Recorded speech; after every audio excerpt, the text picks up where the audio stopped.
Nous sommes habitués à ce que la grande majorité des systèmes d'armement de haute technologie proviennent des États-Unis. Mais il existe un domaine dans lequel même les États-Unis sont distancés. Non pas par la Chine, le Royaume-Uni ou la Russie, mais par la Suède. Il s'agit d'obusiers automoteurs. Et il ne s'agit pas de n'importe quel obusier, mais de l'un des meilleurs systèmes d'artillerie à roues au monde. Aujourd'hui, il prouve sa valeur directement sur le champ de bataille en Ukraine. C'est l'une des meilleures pièces d'artillerie automotrice actuellement en service. Alors, qu'est-ce qui distingue la conception suédoise des autres et comment se comporte-t-elle en première ligne? Le parcours de l'archer vers le champ de bataille n'a pas été des plus simples. Tout a commencé en 1995, mais le programme a avancé à un rythme typiquement suédois, méthodique, maîtrisé et progressif. Après plusieurs années de mise au point, ce n'est qu'en 2003 que l'agence suédoise des achats de défense a finalement conclu un accord avec Bofors pour le développement de 2 prototypes. Transportons-nous en 2023. La Suède disposait de 48 systèmes Archer, dont 24 en service actif et 24 en réserve, qui attendaient leur billet aller simple pour la Norvège. Mais le destin en a décidé autrement. Au lieu de partir vers le nord, 8 d'entre eux ont été envoyés en Ukraine, où cette machine a enfin pu accomplir la mission pour laquelle elle avait été conçue. Voici l'un des 8 systèmes d'artillerie Archer, fournis à l'Ukraine par la Suède. Il est enfin arrivé pour son premier véritable test de combat, dans les conditions difficiles de l'Est de l'Ukraine. Alors, en quoi cet obusier est-elle unique? Tout d'abord, Archer est le leader incontesté en termes de rapidité de déploiement.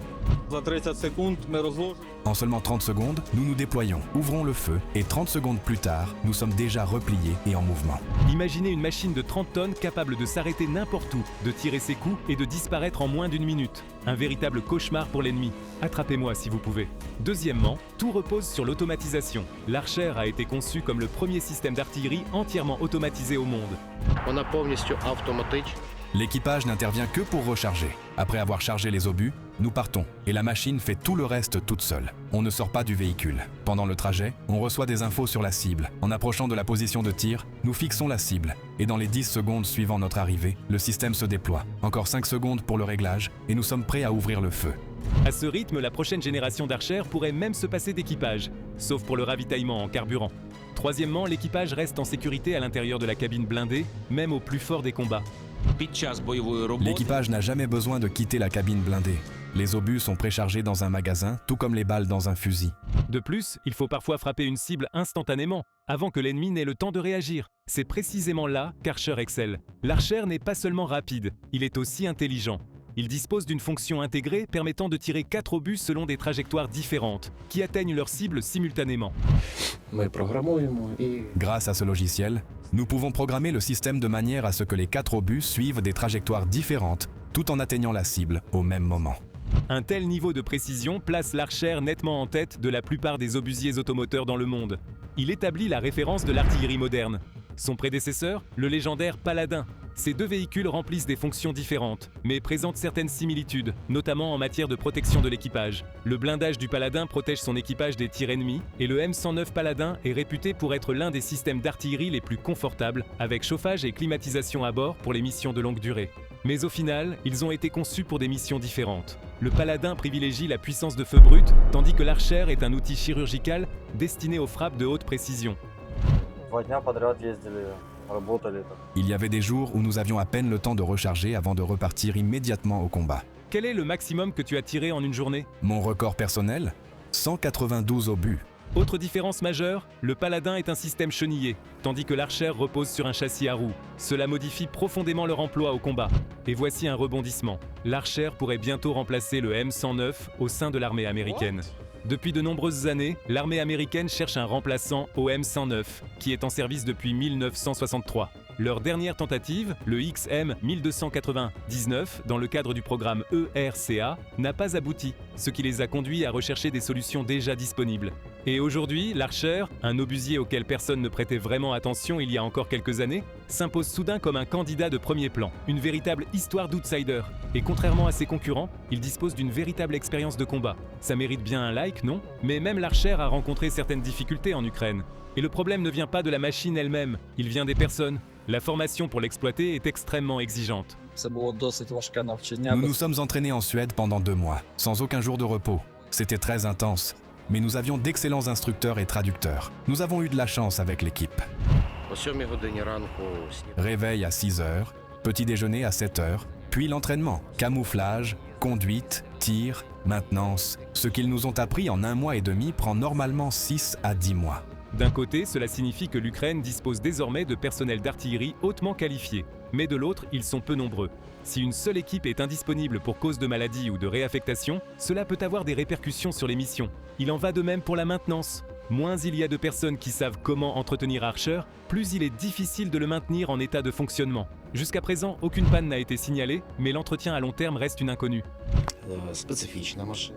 C'est un système complexe. Il faut bien le comprendre, on ne peut pas simplement... Avant que le commandant d'artillerie n'ait pu terminer, une nouvelle cible est apparue.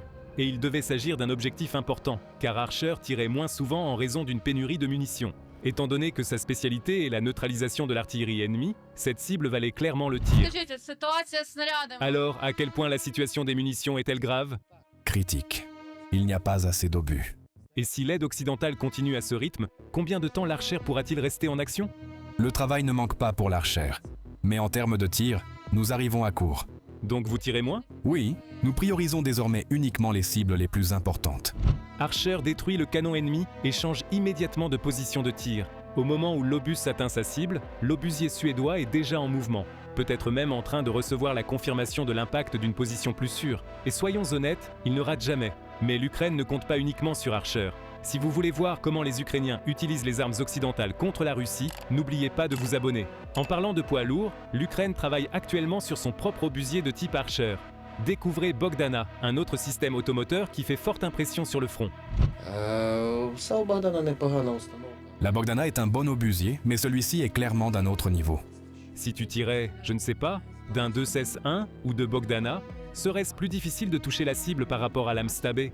Non, ce canon a une meilleure portée, selon le type d'obus. Il tire plus loin. En termes de portée, l'avantage revient à l'Archer.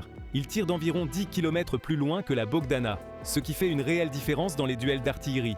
Et la précision, c'est là qu'Archer excelle vraiment. Nous qualifions l'Archer d'outil chirurgical, tandis que la Bogdana ressemble davantage à une masse. En général, la cible est touchée dès le deuxième tir. Le premier tir peut être légèrement décalé si le canon n'est pas encore chaud, mais une fois qu'il l'est, l'arme tire de manière constante et précise. Mais c'est là que Bogdana a l'avantage, les chiffres de production. La Suède n'a construit que 48 Archer, tandis que l'Ukraine produit désormais 20 Bogdana par mois. C'est un énorme avantage dans une guerre où l'Ukraine a besoin d'une puissance de feu sur un front étendu.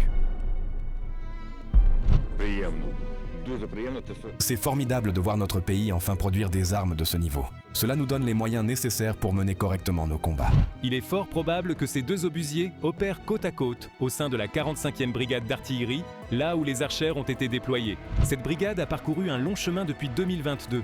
Avant l'arrivée de l'Archer, la 45e était la seule brigade à exploiter le massif 2S7 Pion, un monstre de 203 mm avec une portée d'environ 47 km. Chaque obus pèse environ 109 kg. Les obus à sous-munitions sont légèrement plus légers. Désormais, l'Archer assume le même rôle de contre-batterie. Notre mission est la lutte contre batterie. Nous repérons les positions de l'artillerie ennemie à l'aide de drones, puis nous les neutralisons. Le matériel obsolète et le manque de munitions ont contraint la 45e brigade à se moderniser. Et aujourd'hui, Archer se charge des missions les plus difficiles de l'unité. Sa vitesse et sa précision ne laissent aucune chance à l'ennemi.